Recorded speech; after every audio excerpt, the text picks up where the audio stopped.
کہ لیکچرر حبیب قتل کیس کا مرکزی ملزم گرفتار کر لیا گیا۔ اس حوالے سے ایس پی حنزہ سلمان لیاقت نے بتاتے ہوئے کہا کہ قتل کے بعد ملزم نے چراگاہ میں پناہ لی، جبکہ ملزم کی گرفتاری میں مقتول کے ساتھی کا بیان کارآمد ثابت ہوا ہے۔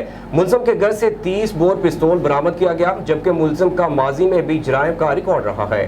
جیسا کہ آپ سب لوگوں کو معلوم ہے کہ 3 روز قبل حنزہ کے پرامن علاقے میں ایک انتہائی تشویشناک اور افسوسناک واقعہ پیش آیا، جس میں ہمارے بڑے پیارے پروفیسر حبیب جو ہے وہ شہید ہو گئے، اور اس میں ایک جو ان کے ساتھی تھے وہ زخمی ہو گئے، جن کا نام راحت تھا۔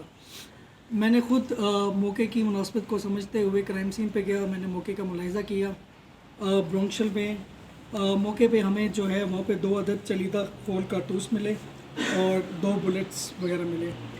یہ مجھے بتاتے ہوئے انتہائی خوشی ہوتی ہے کہ پولیس نے صرف 3 روز کے اندر انتہائی زیادہ محنت کر کے نہ صرف اصلی مجرم کو پکڑ لیا ہے، بلکہ ہم نے اس سے جو ہے ویپن آف آفینس جو ہے وہ بھی ریکور کر لیا ہے۔